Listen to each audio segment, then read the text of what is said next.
शरीर क्रिया विज्ञान में हमारी अगली टॉपिक है श्वसन, और इसको रेस्पिरेशन अंग्रेजी में बोलते हैं।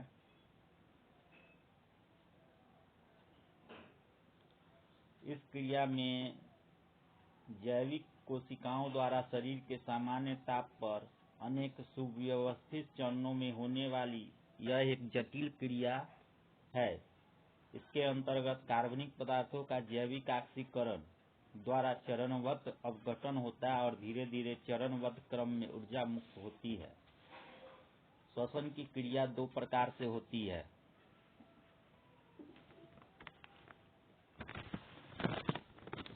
श्वसन की क्रिया दो प्रकार से होती है।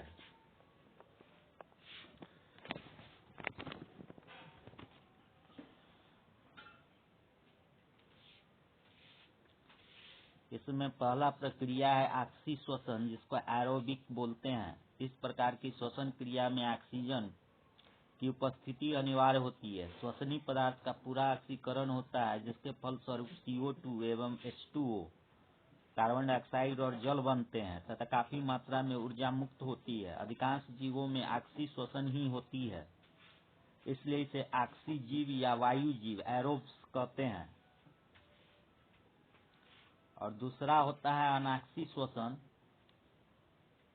Anaerobic respiration. इस क्रिया जब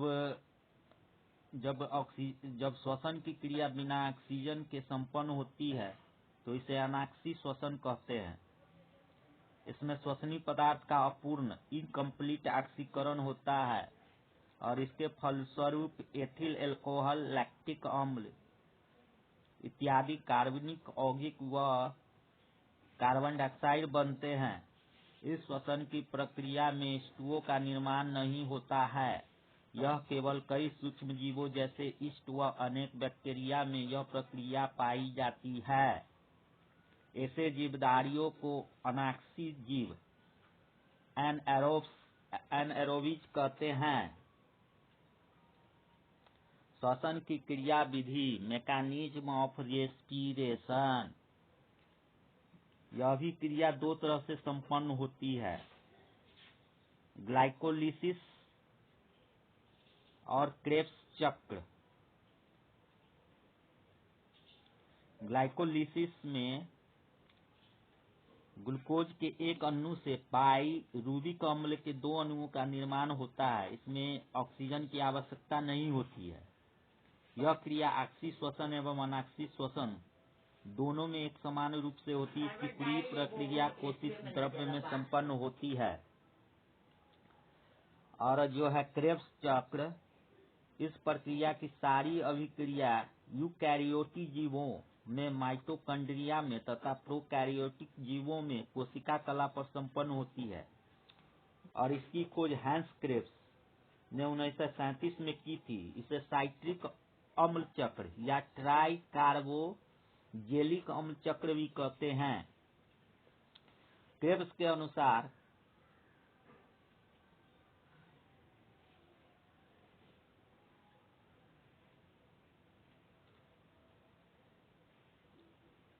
किस तरह से ऊर्जा का उत्सर्जन होता है और यह उत्सर्जित ऊर्जा माइटोकॉन्ड्रिया में किस प्रकार संग्रहित होता है और पुनः शरीर में किस प्रकार वितरण होता है, इसे ही क्रेब्स चक्र कहते हैं।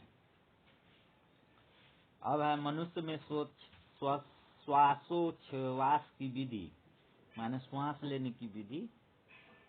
इस विधि को फुफ्फुसी संवातन, पल्मनरी वेंटिलेशन भी कहते हैं। इस प्रक्रिया में दो तरह से संपन्न होती है श्वसन। पहला हो गया इंस्पिरेशन और दूसरा होता है निश्वसन, एक्सपायरेशन। श्वसन इंस्पायरेशन में फेफड़ों में वायु का आना जाना श्वासोच्छ्वास के भीतर वायु के दाब पर निर्भर करता है।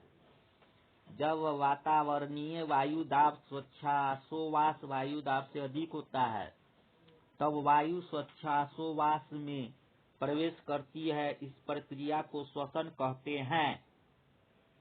और दूसरा है निश्वसन, एक्सपायरेशन या उच्छ्वास।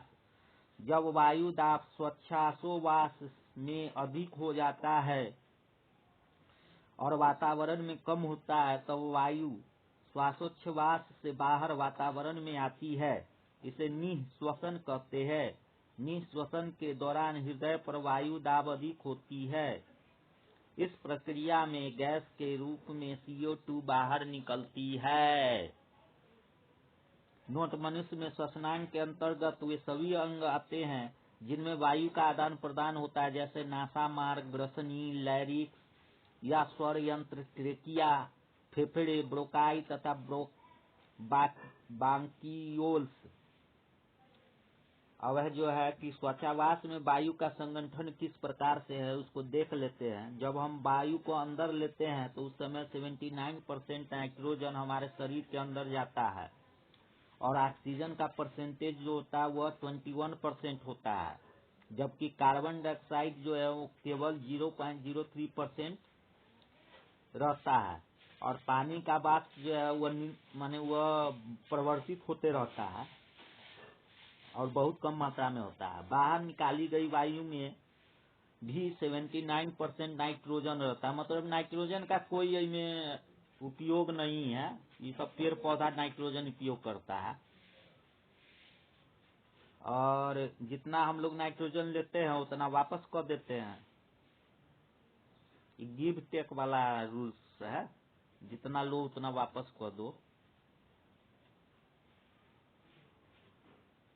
और इसमें जो है, और जब बाहर हम वायु निकालते उस समय ऑक्सीजन का जो प्रतिशत रहता है वो 17% रहता है, मतलब लेते वक्त रहता है 21% और बाहर निकालते समय रहता है 17%।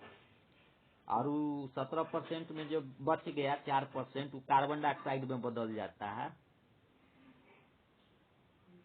इसमें पानी का जो वाष्प होता है वो संतृप्त रूप से होता है। इसी के साथ एक और पॉइंट है कि सांस द्वारा जो लगभग 400 मिलीलीटर पानी प्रतिदिन हमारे शरीर से बाहर निकलता है। ये भी एक इम्पोर्टेंट पॉइंट है। अब तक का श्वसन की विशेषता का होता है देख लेते हैं। तो इसमें दिए हुआ है कि इसमें पदार्थों के उपचयन से बनी ऊर्जा का ATP के रूप में संचय होता है। इसमें साइटोक्रोम द्वारा इलेक्ट्रॉन का संवहन किया जाता है। इसमें कार्बनिक पदार्थों से H2 हाइड्रोजन हटाया जाता है और यह एक विनाशात्मक क्रिया है। अब देखो श्वसन का महत्व क्या है। इस क्रिया में जटिल भोज्य पदार्थ सरल भोज्य पदार्थों में टूटते हैं तथा जीवों को ऊर्जा प्रदान होती है। श्वसन की क्रिया जो है सभी जीवधारियों के लिए आवश्यक है। उसके साथ ही अब हम लोग जानते कि रेस्पिरेटरी रेट मतलब कि श्वसन दर, 1 मिनट में जितनी बार श्वसन तथा निःश्वसन होता है उसे श्वसन दर कहते हैं। अब है कि कुछ महत्वपूर्ण जंतु सब है और श्वसनांग का क्या नाम है तथा उस पर श्वसन विधि क्या है। तो जो भी एक कोशिकीय जीवाणु या प्रोटिस्टा है उसका जो श्वसन अंग होता है प्लाज्मा झिल्ली द्वारा विसरण। उसी तरह पोरीफेरा और सिलेंट्रेटस है, प्रत्येक कोशिका का बाह्य सतह द्वारा विसरण। और हेल्मिन्थ जो है वह त्वचा के द्वारा श्वसन विधि करता है। शरीर की तापमान सामान्य रहता है तथा शरीर की श्वसन अंग हो गया उसका शरीर का सामान्य सतह। कीट मतलब कीड़ा मकोड़ा जो होता है कीट सब वह करता है श्वास नलिकीय के द्वारा और उसका श्वसन अंग का नाम है श्वास नली। क्रिस्टेशियन जंतु जो है वह गील श्वसन करता है और उसका जो होता है श्वसन अंग उसका गील होता है। उसी तरह मोलास्क जंतु के लिए गील और फुफ्फुसीय होता है, उसका श्वसन अंग को कोष कहते हैं। मछलियां भी जो है वह गील श्वसन करता है और उसका श्वसन अंग गील होता है। एम्फीबियंस उभयचर जैसे मेढक हो गया ओकर श्वसन विधि मेन विधि सब है मुख्य गुहीय श्वसन, त्वचीय श्वसन और फुफ्फुसीय श्वसन। मतलब इस 3 तरह से भी जो एम्फीबियंस है वो कर सकता है। और सबके श्वसन अंग मुख गुहा होता है, त्वचा होता है और फेफड़ा होता है। और जो पक्षी और सरीसृप है, रेप्टाइल्स जिसको बोलते हैं, पक्षी हो गया बर्ड और सरीसृप हो गया रेप्टाइल्स, उसका जो श्वसन होता है फुफ्फुसीय श्वसन होता है, और इसका जो श्वसन अंग है वो फेफड़ा माने आदमी की तरह। और स्तनधारी मैमल्स जिसको बोलते हैं स्तनधारी, जैसे आदमी हो गया, दूध देने वाला जैसे जानवर सब हो गया, बच्चा देने वाला जानवर सब हो गया, वो सबको स्तनधारी कहते हैं। फुफ्फुसीय श्वसन फेफड़ा, और श्वसन विधि है फुफ्फुसीय श्वसन, और श्वसन के अंग है फेफड़ा। हमारा नेक्स्ट टॉपिक है किण्वन, फर्मेंटेशन। किण्वन वह क्रिया है जिसमें सूक्ष्म जीव ग्लूकोज या शर्करा का अपूर्ण विघटन, इनकम्प्लीट ऑक्सीडेशन करके CO2 कार्बन डाइऑक्साइड तथा सरल कार्बनिक पदार्थों जैसे acetic acid, lactic acid, alcohol इत्यादि का निर्माण करते हैं। तो ये बात अच्छी तरह से समझ लो। एल्कोहल जो होता है शराब, उसका निर्माण किण्वने के द्वारा होता है, फर्मेंटेशन के द्वारा ही होता है। इस क्रिया के फलस्वरूप कुछ ऊर्जा भी मुक्त होती है। किण्वन जो है ये अनाक्षी श्वसन का ही एक प्रकार है, जो सूक्ष्म जीवों द्वारा संपादित होता है। सूक्ष्म जीव विभिन्न प्रकार के एंजाइम्स पैदा करते हैं जो विकसित होकर कोशिका से बाहर आ जाते हैं तथा शर्करा का अपघटन कर देते हैं। किण्वन का नामकरण उसके फल स्वरूप बने पदार्थ के नाम पर किया जाता है। किण्वन के कुछ प्रमुख उदाहरण हम बता रहे हैं, उसमें है बिटेरिक एसिड किण्वन। इस किण्वन में जो होता है बैसिलस ब्यूटीरिकस एवं क्लास्ट्रीडियम ब्यूटीरिकम नामक जीवाणु जो है शर्करा का किण्वन करके ब्यूटीरिक अम्ल बनाता है। उसी तरह से हो गया एल्कोहली किण्वन। इस प्रकार के किण्वन में ईस्ट नामक कवक के द्वारा उत्पादित एंजाइम जाइमेज ग्लूकोज को इथानेल अल्कोहल तथा CO2 में परिवर्तित कर देता है। इस प्रकार का किण्वन का उपयोग शराब बनाने में किया जाता है। और दूसरा है लैक्टिक एसिड किण्वन। इस प्रकार के किण्वन में लैक्टोबैसिलस लैक्टाई नामक जीवाणु दूध की शर्करा लैक्टोज या ग्लूकोज को लैक्टिक अम्ल मतलब दही में बदल देता है। तो दही क्या है? एक प्रकार का किण्वन से उत्पन्न पदार्थ है। और दही के बनाने वाला जीवाणु कौन है? लैक्टोबैसिलस लैक्टाई। तो दही बनाने वाला जीवाणु का नाम है लैक्टोबैसिलस लैक्टाई।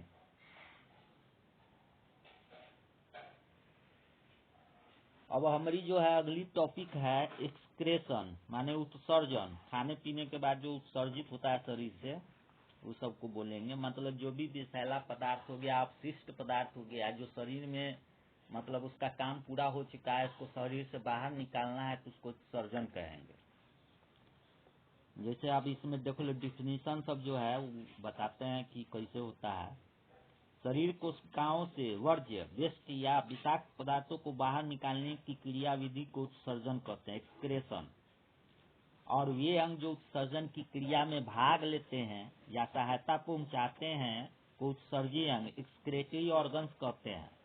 जैसे कार्बन डाइऑक्साइड की अधिकता शरीर के लिए विष का कार्य करती है, लेकिन इसकी कुछ मात्रा श्वसन को व्यवस्थित करने के लिए भी आवश्यक है। हाँ, तो ये जो है ना, हम जो वीडियो बना रहे हैं ये सुनने के लिए है, लेकिन वीडियो की तरफ बना रहे हैं। इस प्रकार उत्सर्जन का कार्य कोशिका के लिए स्थायी आंतरिक वातावरण को बनाए रखता है, जिससे पदार्थ की हानिकारक मात्रा को शरीर से बाहर निष्कासित कर दे, किंतु इसकी न्यूनतम मात्रा को बनाए रखे।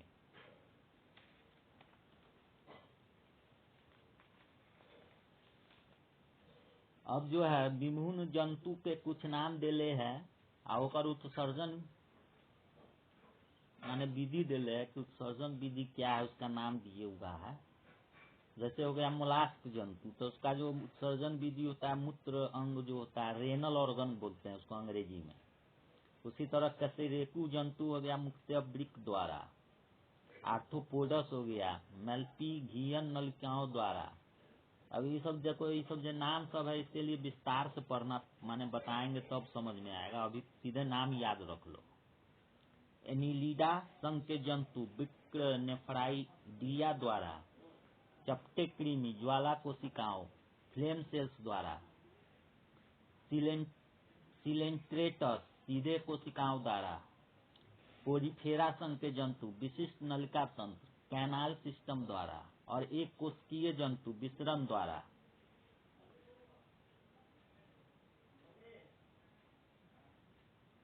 अगर पूछे कि एक कोशिकीय जंतु का उत्सर्जन विधि क्या है तो बता देना है विसरण द्वारा। स्तनधारी के उत्सर्जी अंग, अब जो है स्तनधारी जैसे मैमल्स हो गया आदमी और कुछ जंतु सब ओकर क्या है उत्सर्जी अंग जो होता है मैमल्स में जो है वो वृक्क किडनी जिसको अंग्रेजी में बोलते हैं वो होता है। तो सबसे पहले तो हमको ये जान लेना होगा कि मनुष्य का जो उत्सर्जी अंग होता है वो सभी स्तनधारियों के उत्सर्जी अंग से जटिल होते हैं। मतलब कि मनुष्य वाला जो किडनी होता है वो सबसे थोड़ा कॉम्प्लिकेटेड है, उतना सरल नहीं है। इसका बनावट या इसमें जो प्रक्रिया होता है एक जटिल प्रक्रिया होता है। इसमें एक जोड़ा सेम के बीज के आकार का लगभग 5 इंच लंबा वृक्क होता है। प्रत्येक वृक्क का निर्माण अनेक नेफ्रॉन्स से होता है। वृक्क की कार्यात्मक इकाई फंक्शनल यूनिट नेफ्रॉन या वृक्क नलिकाएं यूरिनिफेरस ट्यूबुल्स होती हैं। मतलब वृक्क का जो कार्यात्मक इकाई उसको क्या बोलेंगे नेफ्रॉन्स बोलेंगे। मेन चीज क्या आ गया नेफ्रॉन या वृक्क नलिकाएं जिसको कहते हैं यूरिनिफेरस ट्यूब्यूल्स भी उसको बोलते हैं। प्रत्येक नेफ्रॉन द्विहीटी डबल लेयर प्याले के आकार के बोमन संपुट बोमन कैप्सूल का बना होता है। अब बोमन कैप्सूल क्या होता है तो इसके बारे में विस्तार से बताना पड़ेगा। तो अभी तो सीधे सामान्य ज्ञान है तो सामान्य ज्ञान की तरह इसको समझना है।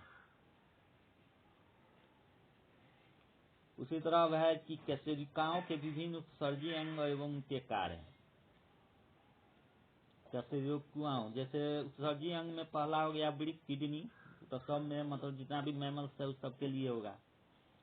इसका जो कार्य कि नाइट्रोजनी अपशिष्ट पदार्थ जल की अतिरिक्त मात्रा एवं टॉक्सिस को शरीर से बाहर करना। मतलब किडनी एक इम्पोर्टेंट अंग है मनुष्य के लिए। त्वचा स्किन जल खनिज लवण श्वेत तथा कुछ मात्रा में नाइट्रोजनी अपशिष्ट पदार्थों को शरीर से बाहर करना। देखो जैसे हम लोग जो कहते हैं ना कि अपशिष्ट पदार्थ है शरीर के लिए, तो ऐसा है कि धरती पर जो है जो पृथ्वी है इस पर हम लोगों को इसी के अनुकूल बनाया गया है। हो सकता है जो चीज हम लोगों के लिए अपशिष्ट है वह दूसरे किसी जीव के लिए वही उपयोगी हो। तो ये अपशिष्ट जो है वह निर्भर करता है कि किस प्रकार के जीव जंतु सब है और किस वातावरण में उसका माने उत्पत्ति हुआ है। जैसे हम लोग जैसे हम लोग का जो जीवन है पृथ्वी पर जितना भी जीवन है वो कार्बन बेस्ड है, क्योंकि कार्बन जो है यह सबसे ज्यादा यौगिक बनाता है। तो उसी प्रकार से कुछ वैज्ञानिकों का ऐसा अनुमान है कि किसी दूसरे ग्रह पर या कोई ऐसा दूसरा सौर मंडल हो वहां पर सिलिकॉन वेस्ट लाइफ भी हो सकता है, क्योंकि सिलिकॉन का भी जो है ना यौगिक ज्यादा बन सकता है। तो इस तरह का संभावना विज्ञान में वैज्ञानिक सब लगाते रहते हैं, खोज करते रहते हैं। लेकिन हम लोगों का जो जीवन है वह कार्बन बेस्ड है, क्योंकि यहाँ जो है कार्बन का सबसे ज्यादा यौगिक पाया जाता है और इसमें कार्बन को जो है यौगिक बनाने की क्षमता जो है और दूसरा जितना भी एलिमेंट इस धरती पर खोज हुआ है उस सबसे ज्यादा यौगिक बनाने की क्षमता कार्बन के पास होता है।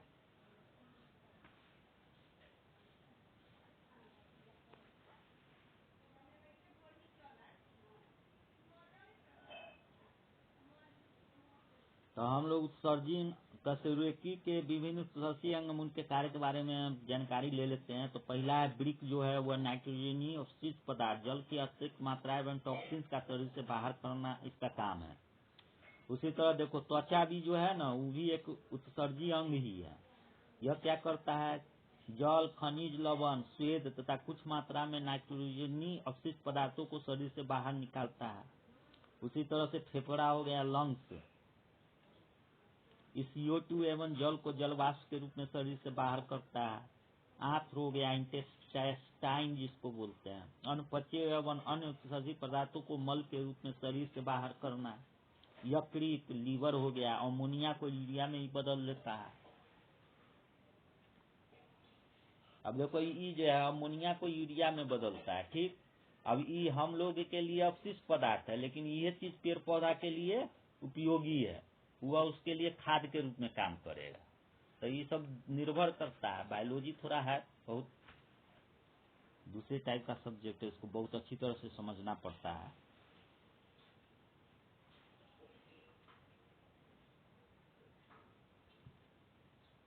अब हम लोग देखते हैं मूत्र की संरचना एवं प्रकृति। नेफ्रॉन या वृक्क नलिका या मूत्र नलिका में रुधिर से छन कर आए जल एवं शेष उत्सर्जित पदार्थ के मिश्रण को मूत्र कहते हैं। मनुष्य का मूत्र पारदर्शी एवं हल्के पीले रंग का द्रव होता है। इसका पीला रंग हीमोग्लोबिन के अपघटन से बने यूरोक्रोम नामक वर्णक के कारण होता है। तो ये एगो इम्पोर्टेंट पॉइंट है कि मूत्र का जो रंग पीला क्यों होता है। तो इसका सिंपल आंसर है कि हीमोग्लोबिन का जो अपघटन होता है तो उसमें यूरोक्रोम नामक एक वर्णक होता है, पिगमेंट जिसको अंग्रेजी में कहते हैं, वर्णक कारण होता है।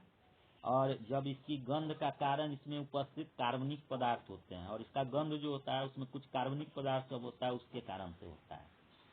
एक समान वयस्क व्यक्ति में 24 घंटे में लगभग 1000 से 1800 मिलीमीटर मूत्र बनता है। समानतः मूत्र की मात्रा मनुष्य द्वारा ग्रहण किए गए जल की मात्रा, भोजन की प्रकृति, उसकी शारीरिक एवं मानसिक स्थिति तथा वातावरणीय ताप पर भी निर्भर करती है। सामान्यतः ताजा मूत्र अम्लीय प्रकृति का होता है, जिसका पीएच मान 4.5 से 8.6 होता है। इसकी अपेक्षित घनत्व जल से थोड़ा अधिक होता है। सामान्य मूत्र में 95% जल, 2% लवण, 2.7% यूरिया तथा 0.3% यूरिक अम्ल, क्रिएटिनिन, अमोनिया आदि पदार्थ होते हैं। मूत्र हल्का अम्लीय होते हैं। अब एगो बात जान लो, ये स्पेस में जो लोग सब रहता है, अंतरिक्ष यात्री सब स्टेशन पर 1 महीना या 6 महीना, अब वहाँ तक जल है नहीं। और दूसरा बात, स्पेस शटल को लॉन्च करने में अपने उसका इतना भार हो जाता है कि वो सब जो है कुछ उपयोगी पदार्थ ही वो उस पर ले जाता है। तो वहाँ जो होता है ना, वो लोग जो है मूत्र को जो है ना फिर वापस जल में बदल कर उसका उपयोग करता है। स्पेस शटल इस सब में जो होता है, मतलब वह कम संसाधन को कितना बेस्ट तरीका से यूज किया जा सके, इस पद्धति का वो लोग उपयोग करता है।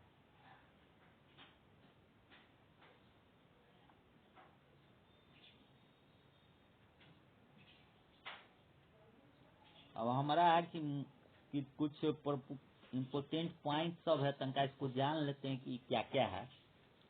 कहता है कि मनुष्य में यूरिक कोटेलिक प्रकार का उत्सर्जन पाया जाता है। वृक्क मनुष्य का सबसे मुख्य उत्सर्जी अंग है। वृक्क पेरिटोनियम नामक झिल्ली से घिरा होता है। यकृत अमोनिया को यूरिया में बदलता है।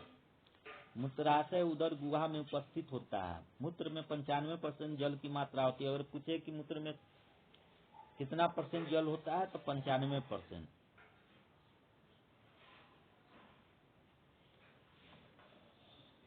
एडिशन नामक रोग में मूत्र में जल तथा सोडियम की मात्रा बढ़ जाती है। मूत्र में यूरोक्रोम नामक वर्णक पाया जाता है। कौन वर्णक पाया जाता है? तो यूरोक्रोम, याद रखना, यूरोक्रोम। यूरो है ना, यूरोपियन कंट्री का अथी है, पैसा का नाम है, रुपया का। तो उसी तरह से इसको याद रखना, यूरोक्रोम नामक वर्णक पाया जाता है। गर्भवती महिलाओं में दुग्ध पान कराने वाली माताओं में मूत्र में क्रिएटिन पाया जाता है।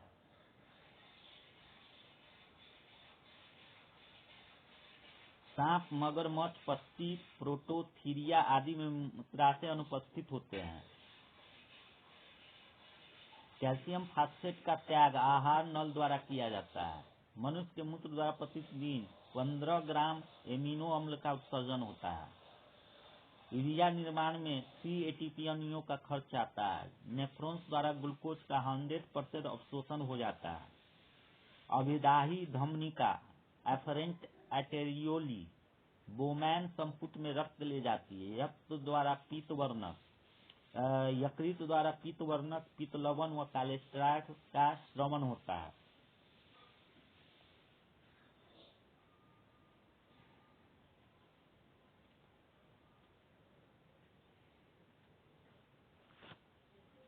तो अब हम रहने देते हैं और नेक्स्ट में हमारा जो है वो हमारा अगला टॉपिक हुआ जो है वो है कि तंत्रिका तंत्र। तो उसका बारे में हम लोग जानकारी लेंगे नेक्स्ट टॉपिक में।